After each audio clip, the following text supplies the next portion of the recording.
우리 계속해서 베드로전서 1장 3절부터 5절에 있는 말씀, 이 부활의 경험이 우리 삶에 어떤 영향을 주는가를 계속해서 나누고 있습니다. 우리는 부활을 경험한 자이며 부활을 경험한 인생은 거듭난 인생이 된다고 말씀드렸어요.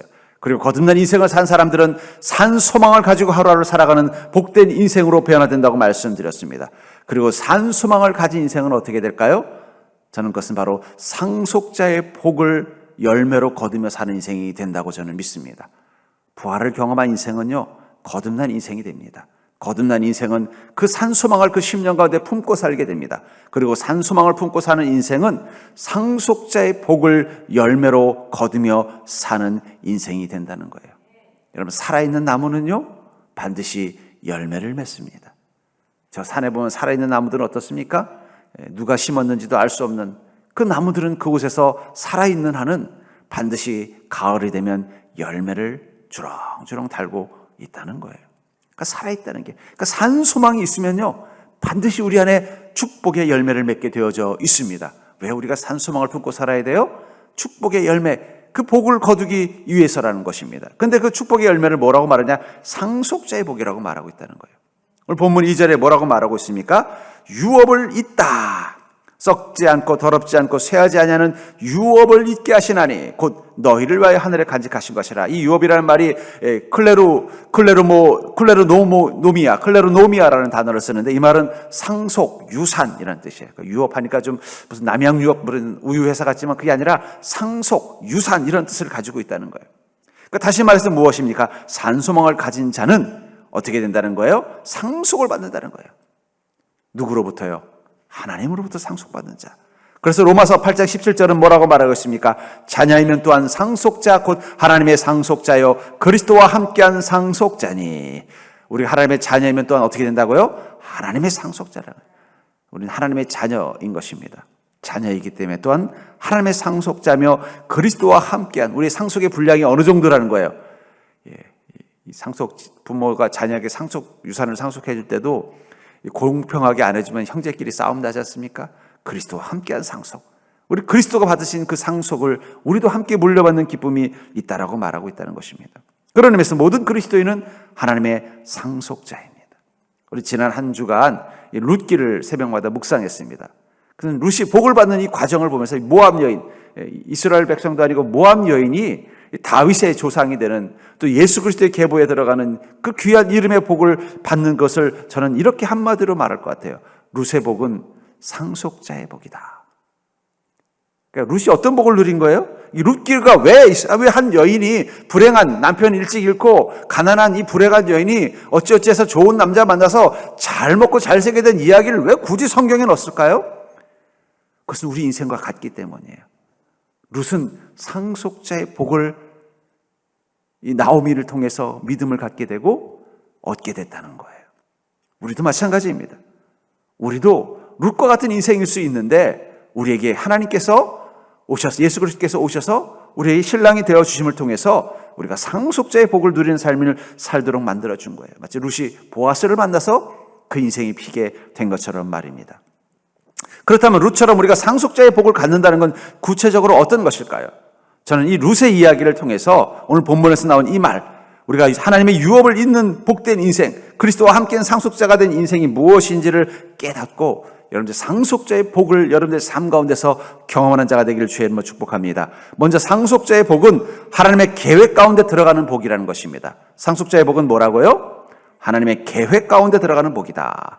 룻기 4장 5절을 공동번역 성경은 이렇게 말하고 있습니다. 보아스가 다짐하였다. 나오미에게 밭을 넘겨받는 날 당신은 고인의 아내 모압 여자 룻도 떠맡아야 하오. 그리하여 고인의 그의 유산을 차지할 사람을, 이름을 이어 그의 유산을 차지할 사람을 낳아주어야 하오. 여기 이 보아스가 룻을 자신의 아내로 맞이하려고 해서 기업 물을 자가 기업 물을 자가 되기 위해서는 자기보다 먼저 우선권을 가진 사람에게 먼저 양보를 받아야 됩니다. 그러면서 그 양보 받을 때 뭐라고 말해요? 네가 이 나오미 집안, 이 엘리멜렉 집안의 이 땅을 기업 물을 자가 되기를 원한다면 너는 그의 아들인 말론의 아내인 이 과부가 된 이 룻과 결혼해서 자녀를 낳고 그 자녀의 명의로 이 재산을 물려줘야 된다라고 말하니까 그 사람 듣고 내가 왜 그런 손해볼 짓을 해?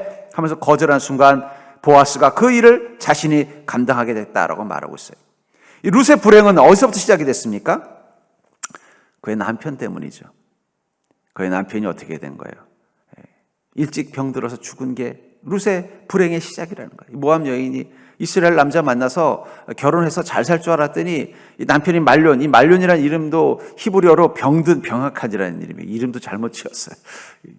그러니까 이제 시름시름 읽다가 일찌감치 그냥 젊었을 때 그만 요절하고 만 거예요. 그때부터 고생이 시작이 된 것입니다. 그러니까 룻의 불행은 남편의 비극에서부터 시작이 됐다는 거예요. 그러나 감사하게도 그녀는 이 말론이라는 남편을, 이 하나님의 백성인 이 남편을 만나서 이 나옴이라는 시어머니를 통해서 복음을 받아들이고 그 남편, 자기 불행의 원이라고 생각했던 그 말론을 통해서 어떻게 해야 돼요? 하나님의 기업 모를 자의 반열 속에 들어가는 행운을 얻게 됐다는 거예요. 그러니까 여러분, 우리 삶의 고통 속에서 그 고통, 우리 그리스도인이 삶의 고통을 느낄 때 그 고통은 오히려 우리에게 때로는 우리가 하나님의 자녀, 하나님의 상속자의 반열에 들어갈 수 있는 계기가 될 수 있다는 것입니다. 롯이 그냥 모압에 잘 살고 문제없는 남자 만났으면 어떻게 하나님의 그 기업의 이 바늘에 들어가는 이 복을 누릴 수 있었겠냐는 거예요. 처음에는 아이고 내가 남편 잘못 만났나 보다 그렇게 생각을 했는데 어떻게 된 것입니까? 오히려 그것이 자신이 하나님을 믿는 믿음 갖게 되었고 또 베들레헴까지 와서 어떻게 해요? 보아스라는 남자를 만나서 그 다윗의 조상이 되는 이 하나님의 그 기업 모를 자의 반열 속에 들어가게 됐다는 것입니다. 그러면 이 룻은 베들레헴에 왜 온 거예요? 모압 땅에서. 단지 그냥 경제적으로 어렵기 때문에 먹고 살려고 그러려고 했으면은 뭐 어차피 베들레헴에 와봤자 아무것도 없는데 차라리 자기 형제들한테 가서 도움을 받는 게 낫죠. 그러면 며느리일세 도리를 다하기 위해서인가요? 물론 나오미 시어머니가 잘해줬지만 같이 가면 둘 다 고생한다는 거 뻔히 알면서 가서 자기도 군 식구가 돼서 뭐 좋을 게 있습니까? 그녀가 베들레헴에 간 것은 오직 하나, 하나님을 믿는 믿음이 있었기 때문이라는 거예요. 내가 이 믿음을 지키려면은 나오미 시어머니와 함께 믿음 생활을 해야 되는데 자기 형제들한테 돌아가면 다시 모압의 우상을 섬기며 살아야 되는 것입니다. 그렇기 때문에 그녀는 어떻게 한 것입니까? 시어머니를 따라서 이 베들레헴까지 온 것은 자신의 믿음을 지켜내기, 하나님을 믿는 그 믿음을 지켜내기 위해서였다는 거예요. 그 순간 그의 삶 가운데 하나님의 계획이 시작된 것입니다. 원래 이 룻은 하나님의 그 계획 속에 없었던 여인이에요. 그런 그가 말론이라는 이스라엘 민족 출신의 한 남편을 만나고 나옴이라는 시어머니를 통해서 복음을 받아들이게 되고 믿음이 생긴 그 순간 그녀의 인생에는 하나님의 계획이 개입되기 시작됐다는 것입니다.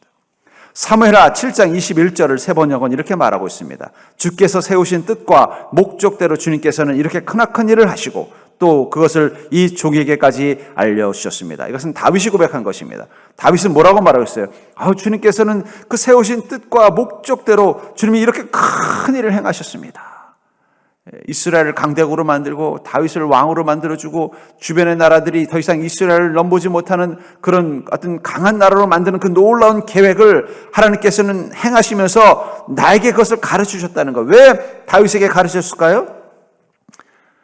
그 일을 위해서 나는 너를 쓰겠다. 나의 계획 속에 네 인생이 있다는 것을 말씀해 주셨다는 것입니다. 여러분, 우리 그리스도인은 다윗과 같은 인생을 사는 자예요. 하나님께서 우리 인생을 택하신 순간, 하나님의 상속자가 되는 순간 우리 인생 속에는 하나님께서 행하실 큰 일과 뜻과 목적이 있다는 것입니다. 그리고 그것을 말씀을 통해서 우리에게 가르쳐 주시는 거예요. 나는 너의 인생을 이렇게 쓰겠다. 그리고 너의 인생을 통해서 나는 이렇게 영광을 받겠다. 나는 이 땅을 향하는 나의 계획이 있다. 그 계획을 위해서 너를 쓰겠다. 그게 바로 하나님의 상속자가 된다는 것입니다. 전에 목적을 이끄는 삶이라는 책이 엄청나게 히트를 친 적이 있어요. 근데 사람들은 잘못 알고 있어요. 목적을 이끄는 사람이 내가 목적을 품은 대로 사는 인생을 말하는 거라고 생각하는데 그게 아니라 하나님의 목적이 내 삶을 이끄신다는 것을 발견하게 하자라는 게 바로 목적을 이끄는 삶의 책이라는 목적이라는 거예요. 그러니까 내 목적대로 살는 인생, 내가 인생의 목적을 정하고 뜻을 정하고 그 뜻을 따라 사는 인생이 되겠다는 뜻이 아니라 당신의 인생 속에 하나님의 목적이 무엇인지를 발견하십시오. 하나님 이미 당신의 인생 가운데 목적을 가지고 계십니다. 그 목적을 따라서 여러분들을 이끌어 가실 것입니다. 그 이끄심 앞에 순종하는 삶을 사십시오. 그게 바로 목적이 이끄는 삶의 책의 핵심이에요. 그래서 그렇구나. 나는 하나님의 인생 계획 가운데 있는 존재구나.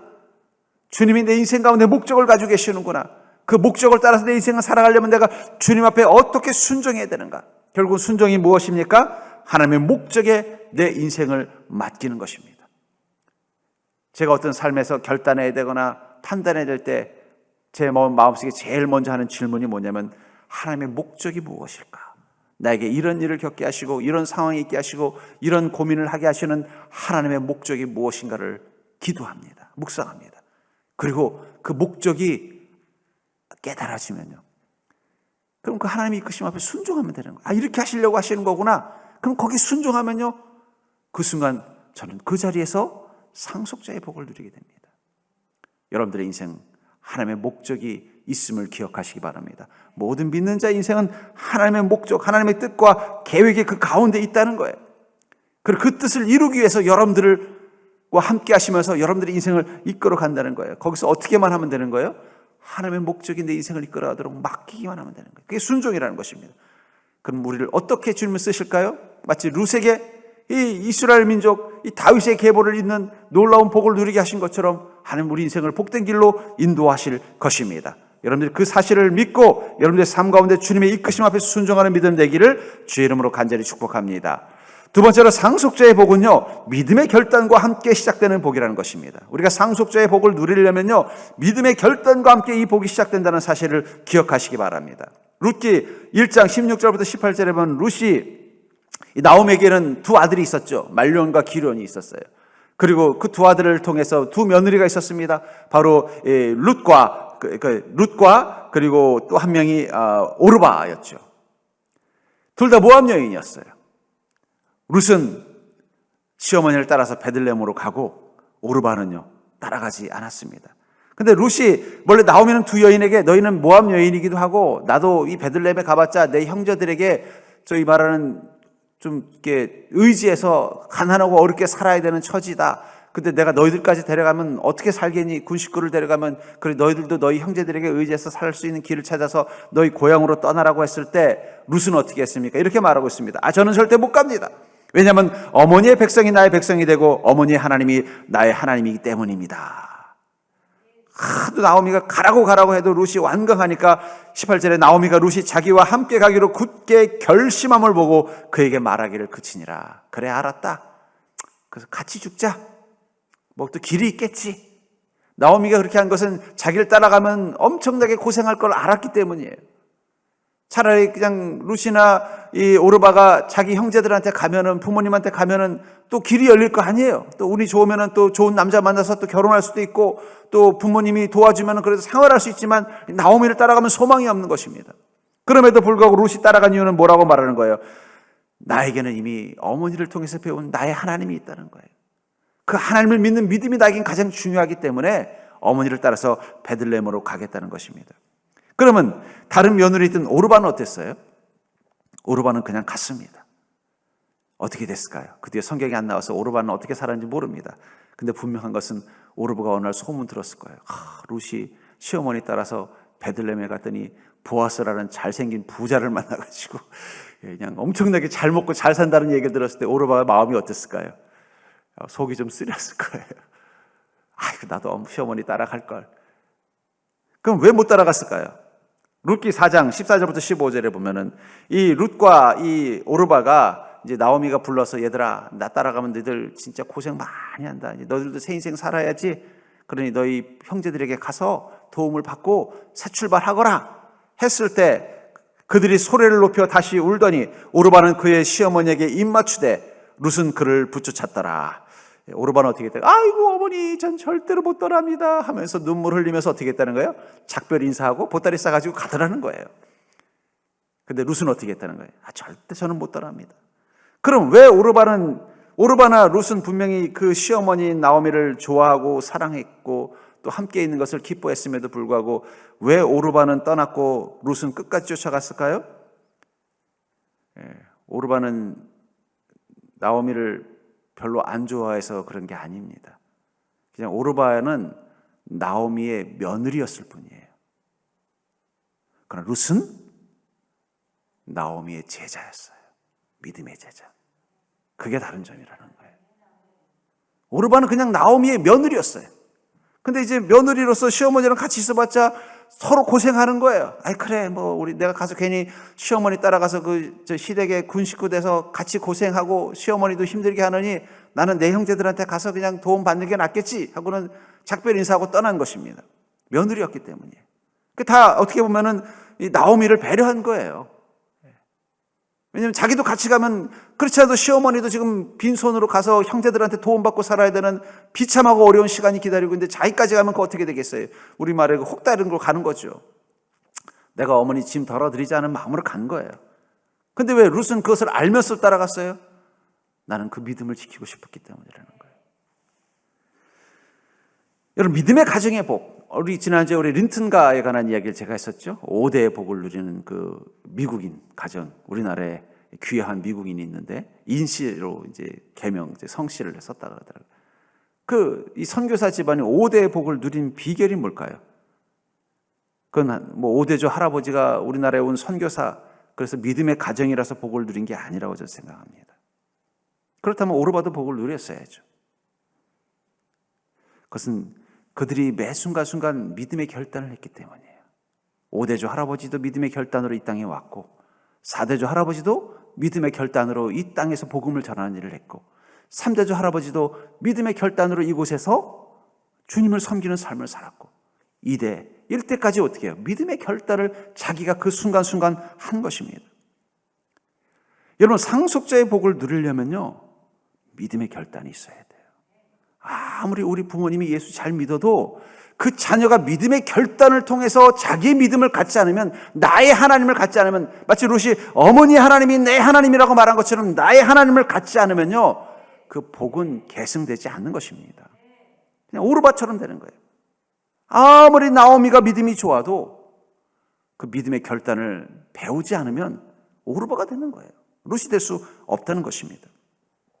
전 그래서 믿음의 결단은 대나무의 마디 같다고 생각해요. 여러분, 대나무가 쑥쑥 자라려면요, 그냥 풀처럼 쭉 자라는 게 아니에요. 군데군데 뭐가 있어요? 마디가 있다는 거예요. 믿음의 결단을 하면서 그 마디를 통해서 새롭게 커지고 자라가면서 큰 대나무가 되는 것처럼 믿음의 가정도 그렇게 복을 누린다는 거예요. 창세기 22장 7절부터 8절에 보면은 아브라함이 이삭을 제물로 바치는 장면이 나오죠. 그 속에서 이삭이 이렇게 말해요. 아버지, 불과 나무는 있는데 번제할 양은 어디 있습니까? 그랬더니 아브라함이 약간 흐리는 듯한 말투로, 얘들아, 아들아, 번제할 어린 양은 하나님이 자기를 위해서 친히 준비하셨다. 우리가 이렇게 문장을 멋있게 했지만 아마 아브라함이 이렇게 말했어요. 하나님이 준비하셨을 거야. 아마 순간 이삭 머릿속에 막 혼돈이 왔을 거예요. 왜냐하면 한 번도 아버지가 재물 없이 제단에 가는 걸 본 적이 없기 때문이에요. 그 순간 이 이삭의 마음속에 뭔가 찌릿하고 직감이 있었을 것입니다. 왜냐하면 그 당시 때 이 이방신들을 섬기는 사람들 중에는 자기 자녀를 제물로 바치는 일들이 종종 심심치 않게 있었기 때문에 이삭도 소문을 들어가 알았던 거예요. 어떤 신을 섬기는 사람들은 자기 자식을 제물로 바친다더라. 근데 오늘 보니까 아버지가 양도 안 가지고 가고 또 종들도 너희들은 저 밑에 있어라 그러고 자기만 데리고 혼자 양을 찾을 수도 없는 저 제단 위에 올라갈 때 순간 느꼈을 거예요. 혹시 아버지가 나를 제물로 바치려고 하는 건 아닐까? 근데 이삭은 어떻게 했어요? 순종했습니다. 그 순간 이삭은 믿음의 결단을 한 거예요. 그렇기 때문에 하나님께서 이삭을 복 주신 겁니다. 어쩌면 이삭을 제물로 바치는 이 시간은 하나님이 아브라함의 믿음을 보려고 한 것이 아니라 아브라함의 믿음을 이삭이 과연 가지고 있는 걸 본 것입니다. 그리고 그 이삭이 그 믿음의 결단을 가지고 있는 것을 본 순간부터 이제 하나님의 복의 주체는 아브라함이 아니라 이삭으로 옮겨가게 된 거예요. 저는 부모의 역할이 무엇일까? 우리 오늘 어버이 주를 맞았습니다만 부모의 역할은 바로 이 나오미의 역할을 하는 거예요. 좋은 부모. 오르바에게도 나오미는 좋은 부모였습니다. 그러나 좋은 부모만 돼서는 이 상속자의 복을 자녀에게 못 물려줘요. 좋은 믿음을 가르쳐주는 부모가 돼야 돼요. 그게 중요한 겁니다. 저는 저희 아내랑 몇 번 어제도 예화로 들었습니다만 설령 교회에서 좀 힘든 일이 있거나 또 성도들에게 좀 상처받는 일이 있거나 또 어떤 사역자들 간의 갈등이 있거나 우리 교회에서가 아니라 예전에 하더라도 절대로 우리 아이 앞에서는 교회에 대한 부정적인 얘기를 하지 말자. 하나의 룰을 정했어요. 왜냐하면 우리 아이가 이걸 들으면 교회에 대해서 부정적인 생각을 가지면 그 믿음이 자라겠냐. 그래서 철칙으로 했습니다. 그래서 좀 속상한 일이 있고 막 교회에 대해서 막 좀 힘든 일이 있고 또 어려운 일이 있으면요, 우리 아이가 잠든 다음에 하든지 아니면 우리 아이가 없는 곳에서 같이 이거 어떻게 하냐 막 이러면서 고민하거나 때로는 좀 힘든 일을 서로 나누지 절대로 우리 아이 앞에서는 그걸 안 하는 걸 철칙으로 했어요. 그렇게 한 이유는 오직 하나예요. 우리 아이가 오르버가 아니라 루시 되기를 기대했기 때문이에요. 그리고 어쨌든 우리 아이는 자기의 믿음을 자기 스스로 지금 마치 대나무의 마디를 넘어서 또 다른 대나무가 자라가듯이 자기 믿음을 지금 만들어가고 있는 것을 볼 때마다 감사하게 됩니다. 전 그런 의미에서 여러분들, 우리가 이 가정의 달을 맞아서 우리 자녀들을 위해서 여러분 기도하셔야 돼요. 주님, 내가 좋은 부모 되게 해주시옵소서. 그러나 오르바에게 좋은 부모가 아니라 룻에게 좋은 부모 같은 역할을 하게 해주시옵소서.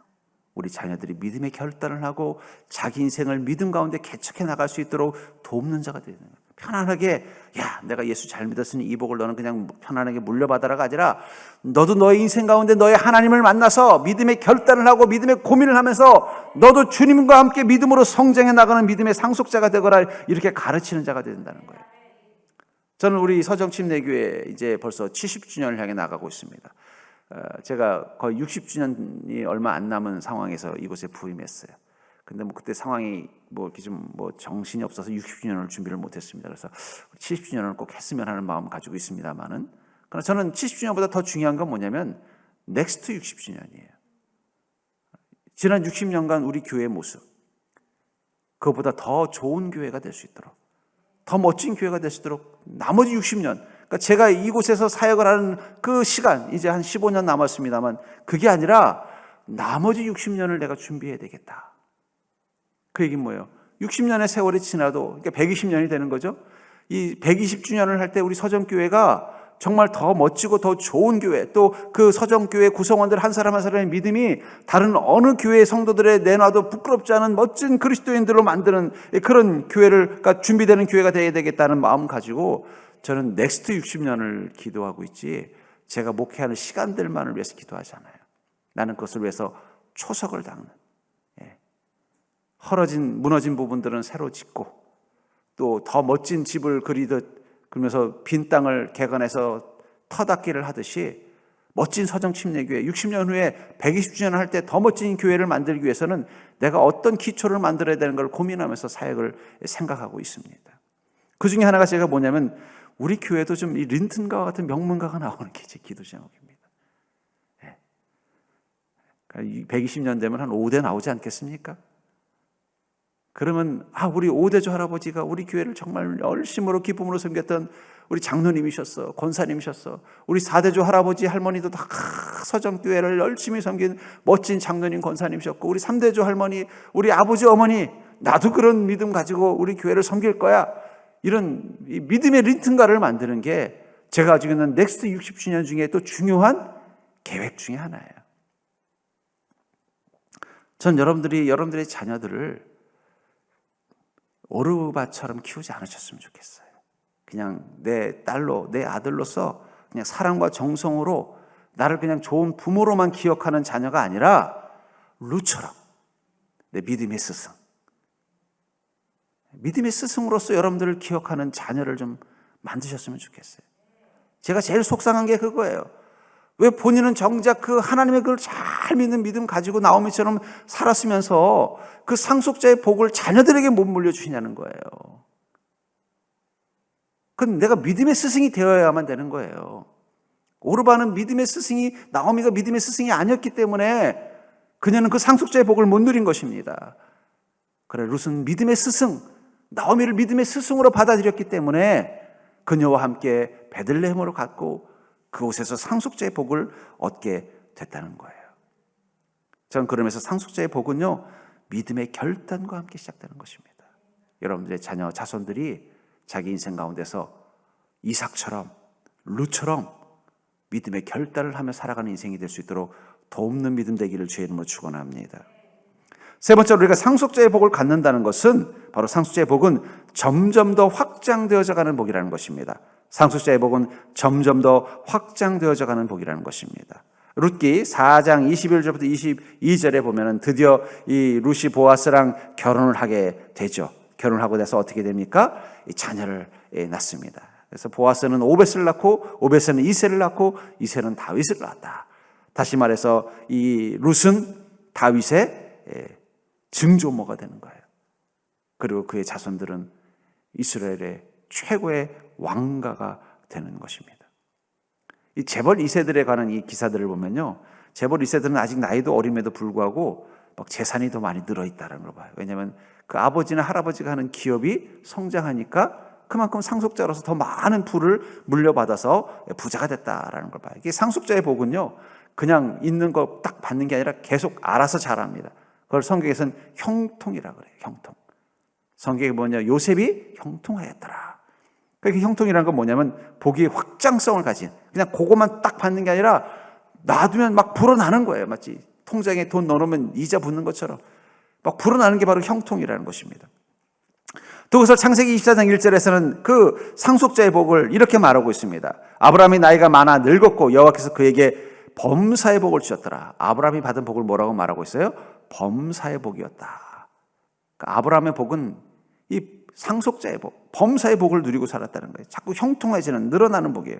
그 범사의 복의 특징이 무엇인가? 요한 3서 1장 2절은 사랑하는 자여 내 영혼이 잘됨같이 내가 범사에 잘되고, 주님의 복은요, 영과 혼과 육 모든 것을 형통하게 하는 복, 그게 범사의 복이라는 거예요. 그러니까 여러분들, 우리가 영혼을 위해서 왜 기도하는 걸로 충분하냐? 패키지이기 때문이에요. 절대로 해볼까요? 범사의 복은 패키지의 복이다. 알아서 따라온다는 거예요. 예. 내가 영혼을 위해서 기도해서 영혼이 잘 되면 무엇도 잘 된다고요? 범사도 잘 되는 거예요. 그러니까 여러분들, 그래서 주님이 뭐라고 하는, 넌 무엇을 먹고 무엇을 입고 무엇을 마실까 염려하지 마라. 이건 이방인들이라고 하는 것이, 너희는 오직 그의 나라와 그의 의를 구하라는 것은 너희들은 그런 거 구하고 살지 않는 게 낫다, 이런 뜻이 아니라 주의 나라와 의를 구해도 패키지로 뭐가 따라오는 거예요? 무엇을 먹고 무엇을 입고 무엇을 마실까가 다 채워지는 게 바로 범사의 복이라는 거예요. 그러니까 여러분들 자꾸 우리가 육신의 복을 위해서 너무 애쓰지 않으시길 바랍니다. 차라리 영혼의 복을 위해서 기도하시고 내 영혼의 풍성함을 위해서 기도하십시오. 그러면 알아서 어떻게 돼요? 패키지가 달라지는 거예요. 예. 여러분들 그런 거 있잖아요. 뭐 남자들은 별로 없지만 여성분들은 뭐 사면 뭐 준다는 거, 이런 거, 그거 되게 중요하더라고요. 그렇죠. 뭘 사냐가 중요한 거예요. 내가 갖고 싶은 물건이 뭐 예를 들면은 그 이번에 어디 화장품 회사에서 주는 뭐 립스틱이 정말 내 마음에 쏙 든다. 근데 그거는 안 팔아요. 뭐 예를 들면 무슨 파우치를 사야 돼. 그럼 그걸 주는 파우치를 사야 되는 거예요. 아무 파우치나 사는 게 아니라 그걸 주는 파우치를 사야 되는 거예요. 마찬가지라는 거예요. 범사의 복은 내 영혼이 잘 되기를 위해서 기도하고, 내 영혼의 건강을 위해서 기도하고, 내 영혼의 풍성함을 위해서 기도하면서 내 영혼을 잘 자라게 만들면 패키지로 뭐가 온다고요? 그럼 또 모든 게 범사의 복이 따라온다는 거예요. 그러니까 여러분들, 내가 맨날 이렇게 영혼을 위해서만 기도해도 되나, 이런 생각할 필요 없습니다. 예. 영혼이 잘 되면 범사는 그냥 패키지로, 옵션으로 따라오는 거예요. 그게 바로 범사의 복이라는 거예요. 또 역대상 4장 10절은 또 이렇게 말하고 있습니다. 야베스가 이스라엘 하나님께 아뢰어 가로되 원컨대 주께서 내게 복의 복을 도하사 나의 지경을 넓히시고, 이 범사의 복은 절대로 해볼까요? 더블의 복이다. 예, 더블이에요. 뭐. 예, 어떤 분이 그 유명한 뭐 영화 대사가 있다고 묻고 더블로 가, 뭐 그런 대사가 있다는데 그 영화를 안 봐서 뭔지 모르지만 더블이라는 건 배가 되는 거예요. 내가 기대한 것보다 더 많은 것을 얻는 복이 바로 범사의 복이라는 거예요. 야베스는 자기가 기도한 것보다 어떻게 해야 돼요? 복의 복을 더하시는 하나님. 주님, 저는 요만큼 기도했는데 주님 왜 이렇게 많은 걸 주세요? 그래서 우린 주님의 은혜 앞에 기뻐하는 거예요. 그게 바로 더블의 복입니다. 그게 범사의 복이라는 거예요. 그게 바로 상속자의 복이라는 것입니다. 또 창세기 30장 27절은 이렇게 말합니다. 라반이 그에게 이르되, 이 라반이 야곱에게 말하는 것입니다. 여호와께서 너로 말미암아 내게 복 주신 줄을 내가 깨달았노니 내가 나를 사랑스럽게 여기거든 그대로 있으라. 야곱이 아유 저기 사장님 제가 이제 사장님 밑에서 이제 일 그만하고 저도 독립해야겠습니다. 그랬더니 라반이 붙잡으면서 뭐라고 말하는 거야. 야 내가 보니까 하나님이 너 때문에 내게 복을 주시더라. 그래 미안 나한테 거랑 같이 있어라. 내가 이제부터 너한테 후하게 월급 줄게. 라반이 뭘 본 거예요? 야곱은 상속자의 복을 가지고 있구나. 그 야곱하고 같이 있으면 나도 복을 받는구나. 저는 그걸 이렇게 말하고 있어요. 절대로 도체의 복. 도체라는 게 뭐냐면 전도체, 도체, 반도체 그러잖아요. 전기가 잘 흐르는 게 도체입니다. 구리선 같은 거예요. 구리선 같은 거 잘못 만지면 어떻게 찌릿하는 거예요. 반도체는 됐다 안 됐다 그러는 거고 부도체는요 고무 같은 겁니다. 상속자의 복을 가진 사람이 옆에 있으면 어떻게 돼요? 같이 복을 얻는 거예요. 라반은 이 나쁜 사람이지만 약은 사람이 머리가 나쁜 사람은 아니에요. 마음이 나쁜 사람이지 머리가 나쁜 사람은 아니에요. 뭘 본 거예요? 야, 내가 비록 나쁜 사람이지만 저 야곱 옆에 있으면 나도 복을 누리는구나. 너로 말미암아. 그러니까 여러분들 내가 좀 재능이 없고 재주가 없고 또 별로 이렇게 하나님의 은혜를 누릴 만한 능력이 안 되면요. 그런 거 누리는 사람들하고 친하게 지내는 자 되기를 주의 이름으로 축복합니다. 왜냐하면 상속자의 복은 도체의 복이기 때문이에요. 복 없는 사람하고 너무 친하게 지내지 마십시오. 저 사람은 아무리 그리스도인이지만 하나님이 복 안 주실 것 같다면 너무 친하게 안 지내는 게 좋아요. 아, 저 사람은 하나님이 정말 사랑하시고 복 주고 같다 그러면 어떻게 해요? 가서 내가 너로 말미암아 복을 얻으리라. 도체의 복을 누리시라는 거예요. 그게 바로 복의 복이라는 범사의 복이라는 거예요. 이렇듯 범사의 복은 바로 상속자의 복이라는 거예요. 그러니까 여러분 우리 상속자의 복을 가진 우리는요. 패키지의 복을 누리고요. 내가 기도한 것보다 더 많은 것을 누리는 복을 누리게 되고 나로 말미암아 다른 사람들이 복을 누리는 것도 보게 되는 것입니다. 그렇기 때문에 그리스도는요. 복을 찾아다닐 필요가 없어요. 우리는 복의 자리를 개척하는 것입니다. 이삭은 우물을 찾아다닌 적이 없어요.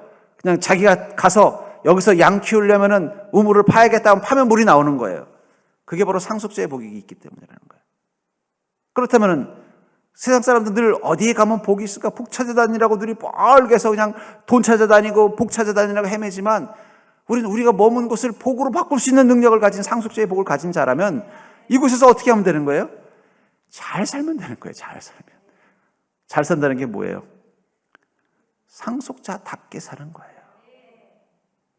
그러면 이곳에서 어떻게 돼요? 상속자의 복이 내 삶 가운데 임해서 패키지의 복을 경험하는 거고 더블의 복을 경험하는 것이고 도체의 복을 경험하게 되는 것입니다. 숲에 나무가 많아지면요. 땅은 자연스럽게 기름지게 되어 있는 거예요. 옛날에 우리나라 산들이 다 민둥산이었습니다. 그때는 다 쓸모없는 땅들이었어요. 근데 숲에 나무가 많아지니까 어떻게 돼요? 땅이 기름지니까 송이도 나오고 귀한 산삼도 많이. 옛날에는 산삼 캤다는 얘기 별로 많이 못 들어봤어요. 요즘은 툭하면 산삼을 잘 발견해요. 왜 그럴까 생각해보면요. 그게 뭐예요? 숲에 나무가 많아져서 그런 거예요. 나무가 많아지니까 땅이 기름져지고 땅이 기름져지니까 어떻게 돼요? 송이도 많이 나오고 또 산삼도 많이 나오는 거예요. 마찬가지라는 거예요. 우리 나무 같은 존재예요. 내 믿음이 자라면 내가 선 땅은 기름진 곳으로 바뀌는 것입니다. 복된 땅으로 바뀐다는 거예요. 그래서 요한복음 15장 5절부터 7절은 이렇게 말하고 있습니다. 나는 포도나무에 너희는 가지라. 그가 내 안에 내가 그 안에 거하면 사람이 열매를 많이 맺나니. 예수님은 뭐라고 말하는 거예요? 성도들과 예수님의 관계를 나는 포도나무고 너희는 가지라는 거예요. 너희가 믿음 안에서 나와 함께 하면 어떻게 된다는 거예요? 많은 열매를 맺는다는 거예요. 너희가 내 안에 거하고 내 말이 너희 안에 거하면 무엇인지 원하는 대로 구하라. 그리하면 이루리라. 주님을 믿는 믿음이 주님의 말씀이 내 안에 거하듯 믿음이 거하게 되면 어떻게 된다는 거예요? 무엇이든지 원하는 대로 구하면 다 이루어지는 기름진 땅을 경험하게 된다는 것입니다. 그렇기 때문에 농부는요, 열매에 집중하지 않고 나무에 집중합니다. 이 나무가 벌레 먹지 않고 또 이 나무가 비바람에 부러지지 않고 이 나무가 때앗볕에 말라 죽지 않도록 정성껏 나무를 돌봐요. 그럼 어떻게 돼요? 가을 되면 알아서 열매는 주렁주렁 열리는 거예요. 여러분들 인생 가운데 복이라는 열매를 거두고 싶으세요? 그렇다면 열매에 집중하지 마시고 여러분들 믿음이라는 나무에 집중하는 자 되기를 주의 이름으로 축복합니다. 우리가 하나님의 상속자다운 온전한 믿음, 룻과 같은 믿음 가지고 살면요, 아무것도 없고 낯선 베들레헴에 가서도 보아스를 만나는 것이고, 보아스를 만나도 부자를 만나는 것이고, 부자를 만나도 떡두꺼비 같은 아들을 낳는 것이고, 그 떡두꺼비 아들 같은 아들을 낳아보니까 왕의 조상이 되는 거예요. 그 출발이 어디라는 거예요? 내가 온전한 믿음, 하나님의 상속자답게 사는 것부터 시작이 되는 것입니다. 저는 그런 상속자의 복으로 오늘을 사는 자가 되기를 주의 이름으로 간절히 축원합니다.